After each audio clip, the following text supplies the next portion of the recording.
everyone, and welcome to another Sims 4 speed build. So today I'm making a base game only build for the first time since probably Get to Work came out. I would say since Outdoor Retreat came out, but I think I might have made a few base game only builds after that. So just to be safe, we'll say since Get to Work came out, which was still 2 years ago. And I have been meaning to make a base game only build for a while now because I know not everyone has all the packs, especially now that there's like 20 different packs out for the game. Well, maybe not quite 20, but we're in the teens somewhere in there. So there's just a lot of different packs, and I know not everyone has all of them. So I just wanted to make something that anyone could download. They wouldn't have to worry about objects being missing, because I do believe that when you download a build that uses packs, you don't have it replaces items. I'm not 100% sure on that, but I think that is what goes on. And of course, when it replaces items, it's not always going to be something that goes. And yeah, I've been holding off on it a bit though, because the thing is, when I work on builds, I like to feel like I did the best I could on a build, and it's just hard when you're using only base game items after so many packs that come out, because you're building and you feel like there's some other item that came with a pack that would look better than whatever it is that you're using. So yeah, I've just been putting it off for a while now for that reason, but I finally decided to get around to doing that. And for this build, I'm making a farmhouse because I actually like a lot of the more traditional items that came with the base game, so I figured this was a style that I could actually do pretty well with just stuff from the base game, because I don't think I could do quite as good of a job on a modern house because I don't really like some of the modern items that came with base game. But I might do some more base game only builds in the future, because I get that not everyone who doesn't have all the packs, you know, I get that not everyone may like this style of build, so I probably should do some other builds for base game in different styles in the future. We'll see. I'm not sure when that'll happen, but that's something I'll keep in mind for the future. And it wasn't actually as hard as I thought it was going to be to stick to using just base game items, but something that did help a lot that I did was just using the filters to show only base game items most of the time while I was building, because if you don't do that, it's really easy to just accidentally grab something from a pack. So I almost did that a few times. Like, I saw some things, I was like, oh, this will look good in here, and then I went to go grab it, and I was like, wait, nope, not base game, can't use that. So I just had to put on the filter so I wouldn't see anything that wasn't from base game. That made it a lot easier. So I don't think I actually ended up placing anything down that wasn't from base game. I'm pretty sure I didn't. I know in the end the build did end up base game only, so that's what really matters the most. But yeah, I mean, given that it is base game only, I'm pretty happy with how it turned out, although I don't know that if I could do as well with other styles. Like I said, I don't think modern would really go that well for me, because that's not really my strongest style to build in to begin with. But I don't know, I probably should try a more modern build if I ever do another base game build, or maybe just, I don't know, I do a lot of suburban house builds, so maybe I shouldn't do that, but maybe something a little more modern. We'll see. I'll see when it is that I get a little bit of inspiration to make a base game only build again, because I'm not sure when that's going to be, because I have some other kinds of builds that I want to do. I know Halloween's coming up in about a month, so I gotta start figuring out what kind of build I'm doing for that. I had a few ideas, but I'm still not really sure what I want to do, because like the year before I did a restaurant, and then the year before that I made a Halloween shop.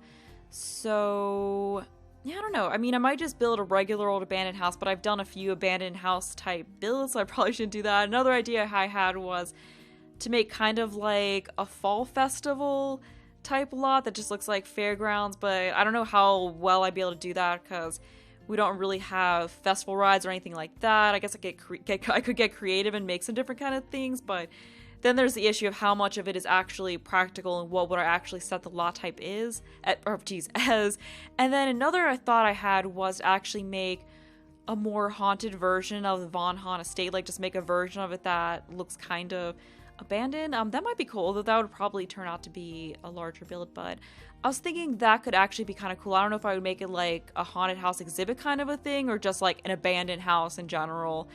Yeah, so that's something I'm keeping in mind.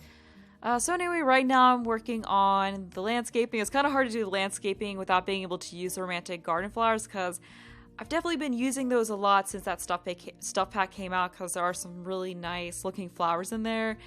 And yeah, it just feels like the base game choices just feel so much plainer after that. And seeing as this is a farmhouse, I probably should have put it on a larger lot.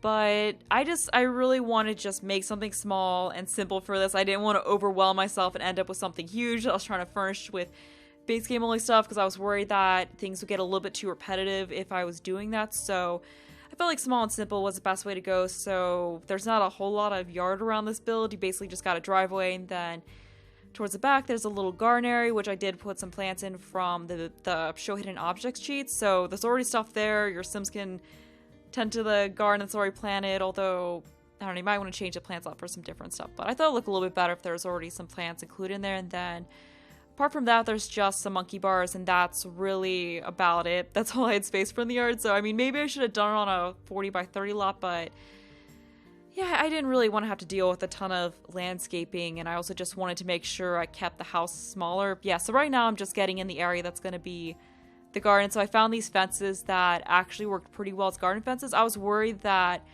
there wasn't going to be anything with the base game that would work well for this, but there actually was. And the nice thing about doing this build was I actually rediscovered some items from the base game that I'd completely forgot about that are actually really good, because you know, when you get the different packs, it's easy to get new favorite items from the different packs that come along, and then you kind of forget about what we got in the first place with the game. I mean, a lot of the base game stuff is kind of plain, I'm not a huge fan of it, but there are some other items in it that are actually really nice. And I also stuck a bunch of trees around the lot because I imagine it as this house that was maybe built in the 1800s and had just been sitting here for a while, so there's just a bunch of full-grown trees on the lot. And I do realize that the columns on that little porch off the side of the house do stick through the top of the roof, but I just kind of chose to ignore that and keep them there anyway because I really like how the roof looked with the edges of it pulled out over that area. And then unfortunately when I stuck the columns in there, they poked through the top of it, but I could not have columns, so that was one of those cases where I just chose to just let it go and let it be a little bit imperfect. So although some of you may not have noticed that until I pointed it out, so maybe I shouldn't have pointed that out. Oh well. Alright, so I think at this point I'm almost done with the outside of it. We're just getting the monkey bars in there, and then yeah, I think apart from adjusting the trees and putting in a few more plants, that's really about it for the outside of the house.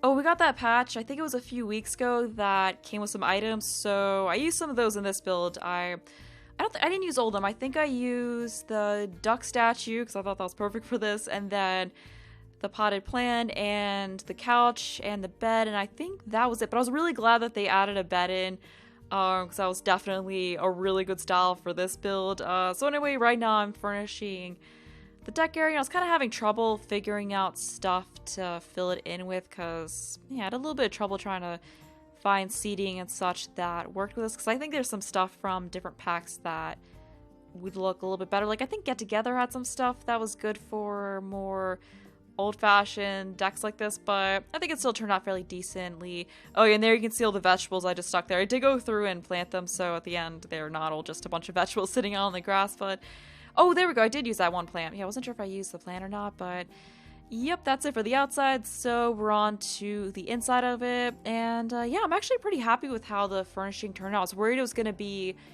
very sparse and not very well furnished, or like not the furnishing wasn't going to be very detailed, but it actually did turn out pretty good. So yeah, pretty happy with how that turned out despite it being base game only.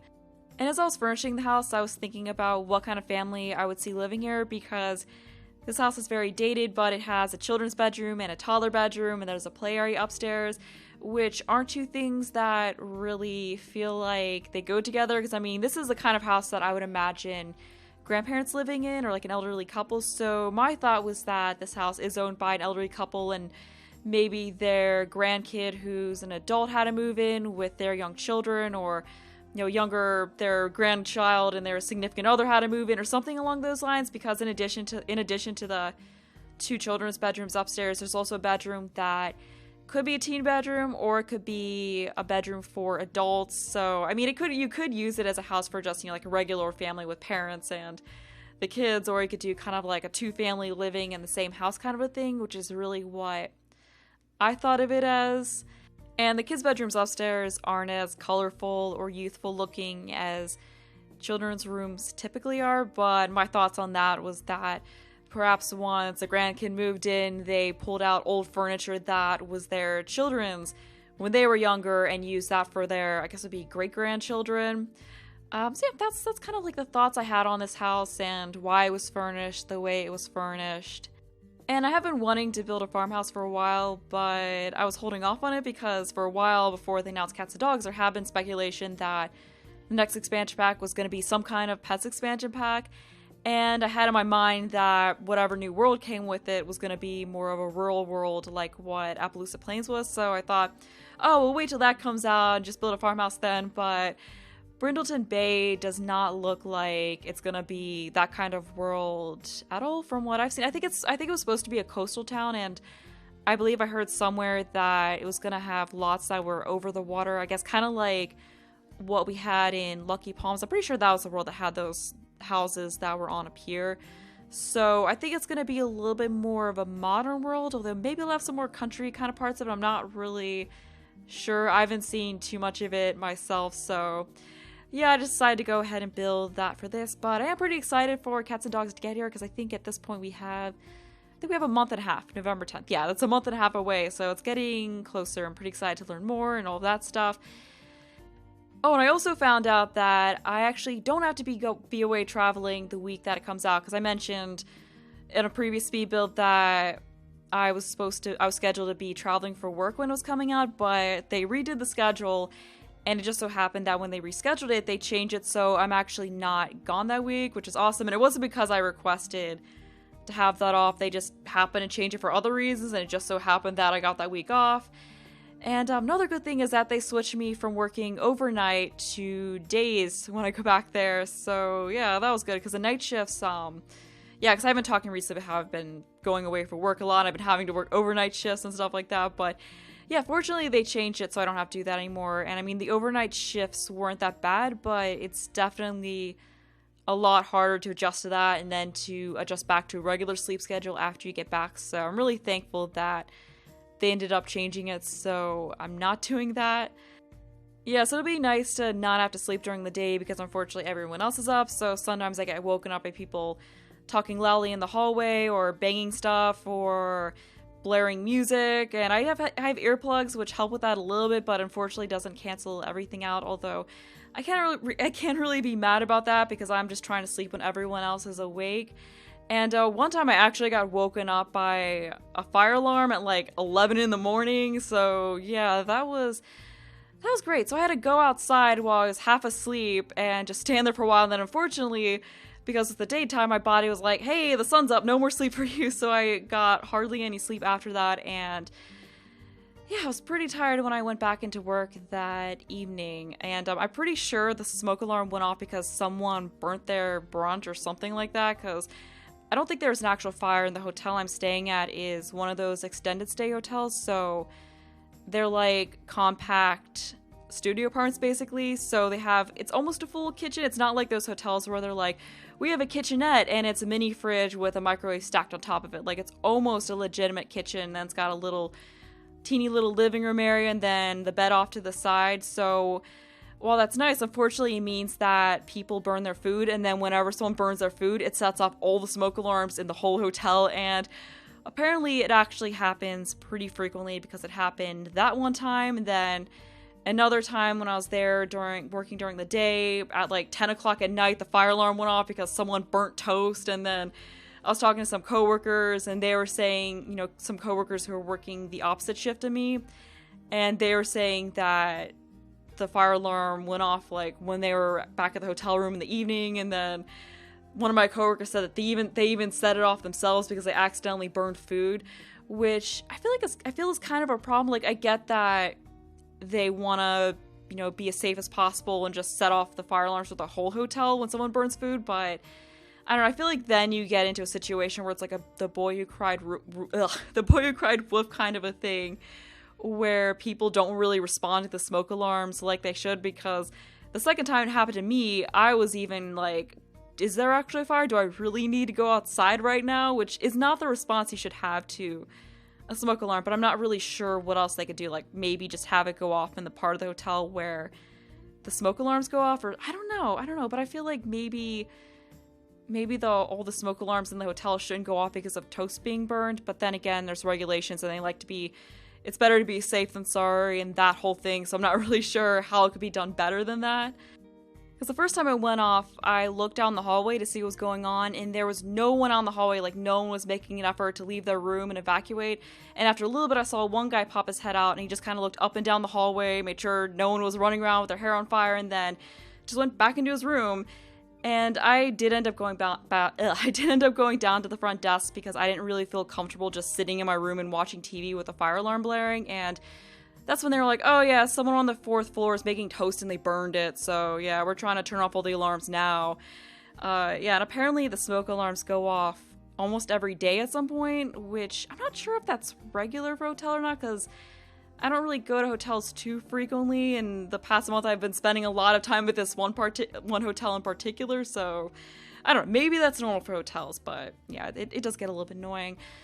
So anyway, back to the build. We are working on the kids' play area upstairs because there wasn't really a whole lot of space in the bedrooms for toys, so yeah, I figured that would be a good use of this space in here. And there were some nice new items that came with the toddler patch, so I used some of those in here, like the bear chair and the toy chest. And yeah, it was really hard to try to furnish this area without using any stuff from packs, because we had the kids room pack, which came with items that were so nice for kids rooms. It was just hard to not use any of that, because the bed choices for kids with the base game admittedly aren't really that good, and we've had so many good kids beds since then, so it was just hard to not use any of those. But I think it turned out okay in the end. I'm honestly not really super happy with how the kids room turned out, because it's kind of plain, it's very neutral, but I was trying to keep with the style of this build, of it just being very dated, and I felt like having this super colorful kids area just wouldn't really go with it, because I kind of imagined that